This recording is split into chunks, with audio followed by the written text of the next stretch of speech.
Good afternoon, Mike Munch. No SC parking. Alright, Just yeah, wanted good. to ask, what's with the glasses? I always wear glasses. No, the sunglasses. Alright, these. Yeah, no comment. Indeed. Also, quick one. We noticed that you've signed a No comment. few youngsters to the side, and we were wondering who the standout one is. We're hearing a lot about Simba Bentley. Yeah, no, he's a really bright talent. Obviously, one of the best that I've seen in a while. Definitely better than the last Bentley that played here. Let's hope he turns out better as well, eh? Sorry, David. Fantastic. And how is he settling into the club? Yeah, no, he's settling in well. We went out yesterday, introduced him to the rest of the squad, and yeah, we went out. And to be fair, we just had a few drinks, and it got a little bit deep. To be honest, he was he kind of feels bad because in some way he feels like he's responsible for his dad's death while they were away on safari, which I find a little baffling. But he's got other close family there.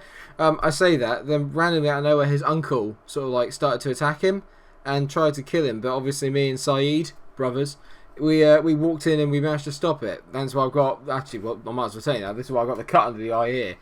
No, it wasn't Sterling, it was the uncle. So, yeah, I mean, balmy. But he's alright, we've managed to kind of restrain the situation, and yeah, it's all in hand. I just realised that none of you knew that, so I'm probably going to get a call from the PR. Stan's not going to like this.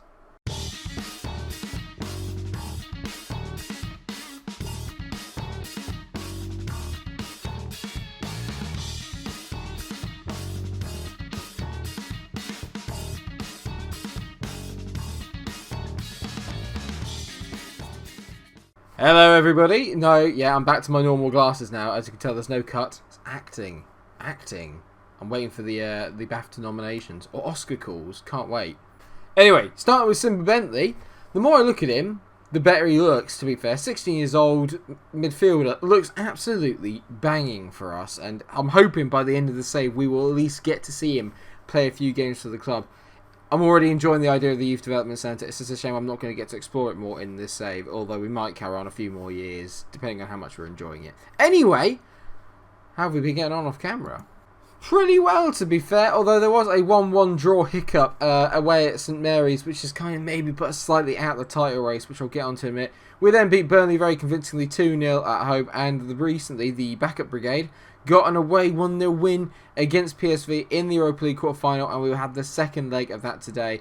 But before that is a game at Villa Park against Aston Villa, my second club, and I think there's a chance we might actually be able to send them down, so I'm going to get a little bit emotional today. Looking at the league then, we are now 9 points behind Liverpool. We've overtaken City in terms of leading the Premier League, although we do have a game in hand on them. City and us are level on points with 4 points behind them, but the most important thing to note is today, if we win, we secure a top 4 finish and Champions League football for next year. That would be, for me, mission accomplished. As you can tell, Nicolas Pepe is absolutely on fire. He's got 21 goals for the season. He is on course for the Golden Boot, if you can believe it. I can't. I should just tell Unai Emery how to do it properly. Villa are 19th, and they are really, really struggling, and I'm not going to hesitate to put them to the sword today. It is, as always, the main lineup. Leno's in goal, Kolasinac, Milenkovic, David Luiz, and Bellerin make up the back four. Torreira, Delaney, and Van de Beek in the middle, with Aubameyang on the left, Pepe on the right, and Alexandre Lacazette will be leading the line today. Update on Kieran Tierney, he is back training, but he is still sort of out of commission. And to be fair to Kolasinac, he's not actually done that much wrong this year. In recent form, he's been very good, playing at 7.34, so why would I take him out? Me and him, the more I can't play with Kolasinac, that sounds really weird. Looking at Villa then, they've got some decent players in the side, but unfortunately they are really struggling down in 19th position, and they won't get relegated today if they lose, but it's not far off for them, and that really upsets me a little bit. I'd love to do another save with them this year, but because I did it last year, I can't do it again. Right, team talk. I'm going to assertively say I fully expect you to keep our winning one. I've turned it to Jonathan Ross. Our winning run needs to continue, and then we're going to do the old faith chat, ask the assistant, tunnel away. Here we go. Our away form in the league has been really good this year. If there was one difference between Arsenal in real life and my Arsenal, is that the away form that we have is absolutely brilliant so far in this campaign. I think we've won as many games away as we have won at the Emirates. So that is a really big testament to how well the team is performing this year. We've made a few of the right signings, and I'm very pleased with the way that the save is going. Thank you so much for everyone that's been watching the videos recently and leaving the comments. It's really good that the community is growing and that we're getting lots of comments in there. There's lots of feedback. I like the little exchanges between you all, and it's really exciting to see. So I'm glad that obviously we're all enjoying it. And if you are enjoying it, then please just drop a like. It really, really helps the channel out, really helps me out, and gives me a sense of gratification and a reason for being here. I love it. Delaney into Aubameyang. Aubameyang. Lovely ball to Kolasinac. Go on, side. You're the man. Okay, take your time. Oh, he's gone down. Great dive from a guy who could literally lift a truck. I love it. Ezri Konsa has fouled Kolasinac, and it looks like Pepe is going to step up again for his 22nd goal of the season. Let's find out. Go on, Nicholas. Tuck it away, mate. Pepe. Bang! 1-0 after only 16 minutes. Our first real attack on goal, and we are straight into it. I love it. This boy is just something special. That is a decent pen, but maybe Heaton should be saving that, if I'm honest. Doesn't matter as far as we're concerned, though. All we can do is keep up the pressure on the top two. It's going to be disappointing. I think we're going to fall slightly short this year. Having said that, the fact that we're even in the shout compared to what it was like last year in real life is a real testament to how well that we have done, in all fairness. Their squads are much better than ours. They're much more well equipped. But we've really narrowed the gap this year. I'm just hoping we can replicate it next year and that the rest of the top six won't be playing as well as we have this year. Because it'd be nice to make it a top three and then the rest of the league, if that makes any sense. As Aubameyang drifts down the left-hand side here and plays it into Torreira. I don't think I've stopped talking since the video started. I hope that's okay. Torreira into Van der Beek. I love that he's wearing my favourite number 14 shirt. That is my favourite number, so I always give that to one of my favourite players. Lovely ball from Van der Beek. Finds out to Bellerin. Bellerin, don't shoot. He shot. Silly boy. They're playing some really nice stuff here, actually. I have to say, they're keeping the ball first in the can, but great ball over the top to John McGinn, who's through on goal here. McGinn, good save by Leno. He's stood up tall, and he's been very good this season as well. Actually, I'm finding it hard to name one Arsenal player this season that hasn't been very good for us. But that is a little bit of a warning shot across the bows that we need to be a bit better. So I'm going to say we need to guard against complacency. Don't think the job is done. That, very, very happy. Shame that Lacazette's not been playing very well again up front. I've already figured out a couple of players I would like to get in to add to our front line when the boys aren't playing particularly well. They've already been highlighted, and I've already made a bid for one of them, but we're not going to show you in this episode because obviously I'm going to be doing a big transfer special for the second season, and I'm going to try and make it a little bit different to how I normally do them. So I hope that we're all a little bit excited. God, I'm coughing up a little bit because I had to put on that reporter's voice at the start, and yeah, he's not real, but he might be turning up a bit more in the series. As we stay on the attack here, Torreira to Bellerin, Bellerin to Van der Beek, who hits it. A brilliant effort and a great save by Tom Heaton. Wonderful football from us there. Lovely, lovely stuff. It'd be very disappointing if the only way we won this game was via a blooming penalty. I'd be a bit upset because this is a team we really should be pasting. I'm going to take Lacazette off. He's been a bit disappointing. And I'm going to bring in Emile Smith-Rowe on Lacazette, because obviously I'm enjoying the fact that we're all kind of getting involved in the series. On Lacazette, in real life, he's one of my favourite players, but in this series and this season so far, he's been really disappointing as we find Milenkovic here. I might wait to do the Lacazette thing after this highlight is over, because I think this might result in a goal. It's Bellerin, drifts forward nicely to Torreira. Van der Beek. I saw a little bit of a little flick there by Bellerin. Very nice indeed. Milenkovic playing it forward. Not a great ball forward though, and is Milenkovic going to get there to Wesley? He is, just about. Kolasinac, go on mate. Delaney to Smith-Rowe. Great ball to Kolasinac, who's got in down the left-hand side. He plays it backwards again to Torreira, to Van der Beek. The possession we're holding here is phenomenal. This has literally gone on for about 3 minutes of passing. If this results in a goal, I'll be so happy. Smith-Rowe, it does! What a goal by Emile Smith-Rowe. And you'd like to think that that is game over. What a move. Do I include the whole passage? I think I might have to, because in terms of football, that was phenomenal. That was prime Wenger. Arsene would be proud of that. No. Okay, so on the Lacazette thing, back to what I was saying. I don't know what to do with Lacazette, because this year he's been good, but at the same time, he's not got me enough goals, and I don't think he really suits into the team that we've got. I'd like to keep Aubameyang just because obviously he's a bit older, and I don't know how much money more I'm going to get for him. and his pace is still rapid. But with Lacazette, there is that side of me that's thinking I could let him go, and I think I could get him go for a lot of money. But I want to know what you guys think in the comment section when it comes to Lacazette. Should I keep him or shall I let him go? Like I said, for real life, he's one of my favourite players. I love him. I think he's really underutilised at Arsenal.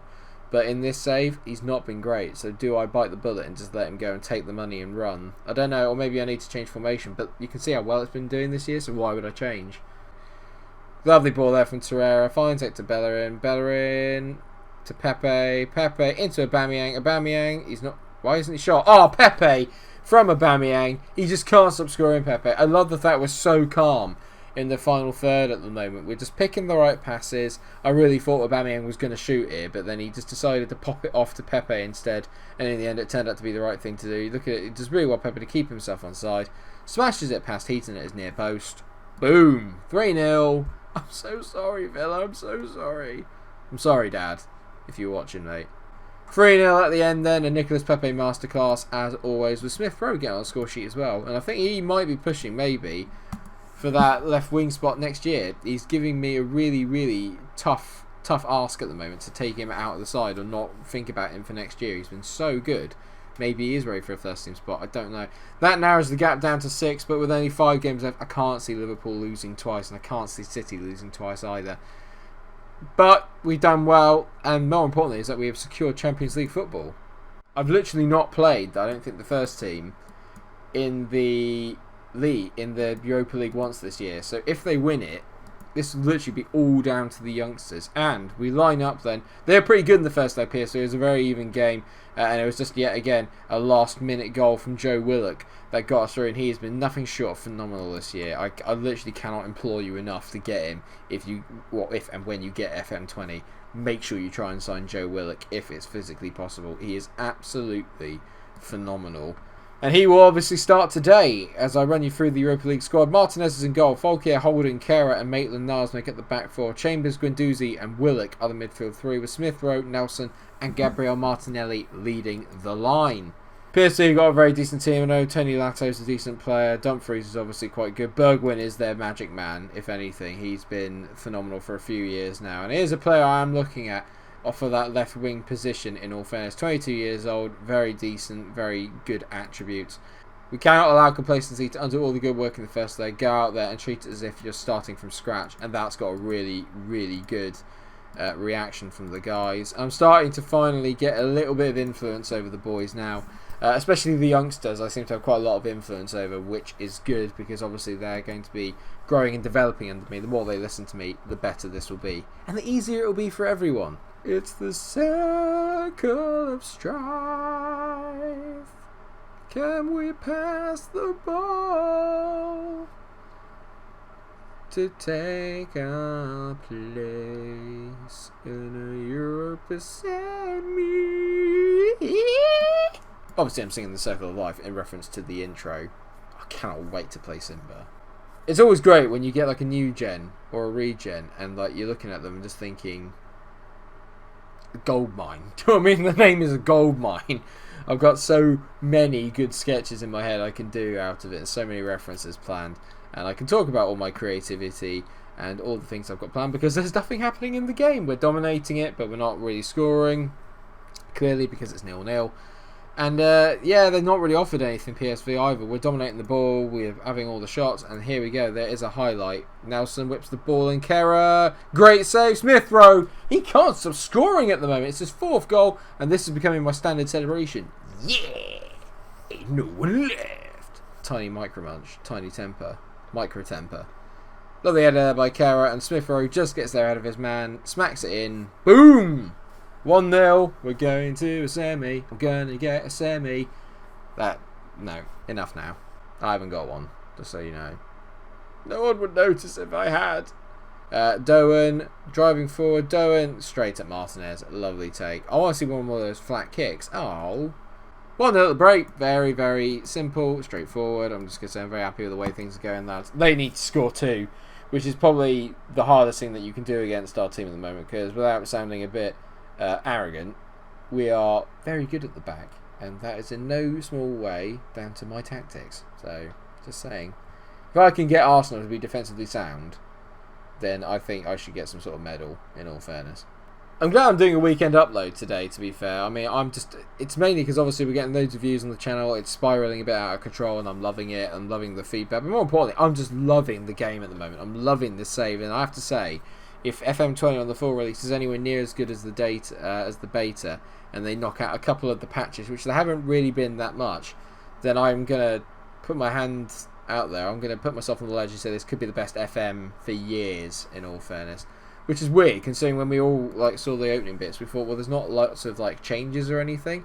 But I think it's the little things that they've done this year have made it a lot more fluid, and I'm enjoying 3D. Ceballos finds Folkier down here, who I forgot we're signing at the end of the year somehow. Folkier, Smith-Rowe dinks it in. Martinelli heads over the bar. He's not really taken off like I thought he would. He started off the season quite well, Martinelli, but he's kind of shied away a little bit. And you know what, actually, I'm going to take him off for the last little bit, and I'm going to bring on Lacazette. And let's see if we can get Alexander a goal. Get his confidence up as Folkier drifts inside here. And I think this is going to be a highlight because it started before I made the change. Folkier, great ball to Reece Nelson. Nelson, bang, 2-0. Great finish from Reece Nelson. Drives it across into the far corner, and the youngsters are doing the business. Great take by Nelson there on his wrong foot, and then smashes it past Zoe into the far corner. We are just impenetrable as well. Love it. Hey, there we go. 3-0. 3-0? 2-0. God. It's because I thought that last height result in a goal, and it didn't. 2-0. Dimitri Folkier gets man of the match. Again, another mastermind signing. And we're into a semi-final. I wonder who we're going to be playing. Let's have a look. Oh my god, I don't believe it. It is. £1.34 million we get for winning that game. And oh my days. We are playing Celtic. Celtic? No offence to any Celtic fans out there, but I am surprised you've managed to get this far. Incredible. So we all know what that means. It means the away trip to the Etihad, and then the home tie of the Europa League semi-final against Celtic at the Emirates. That will be the next episode. A potential, maybe title decider, depending on if Liverpool drop any points between now and then. And then obviously, a trophy is up for grabs here. I'd fancy us to get past Celtic, and looking at the other teams there that are in the Europa League, Sporting and Wolves, I think we can win this. I think we can win this trophy, and that would be a really good start, because obviously Arsenal got there last year under Emery and completely fell apart, unfortunately, in the final, which I'm hoping won't happen this time. I seem to have installed some sort of steely resolve in the team, which I'm delighted about, because it's just made this a very enjoyable first season to the save, and it is not over yet. Thank you so much for watching the episode. I hope that you have enjoyed it. If you have, then please do like the video, share, and subscribe, because obviously this is going to be a very enjoyable series if it carries on like this. I hope you're all enjoying it. Enjoy the rest of your weekend. If I do not upload before then, I probably will, because I'm going to try and do a PES episode for tomorrow. But from FM20 side, that's probably going to be it for this week. Thank you so much for watching the episode. Until I see you in the next one, which is a huge one, probably the biggest of the series so far. Stay cool.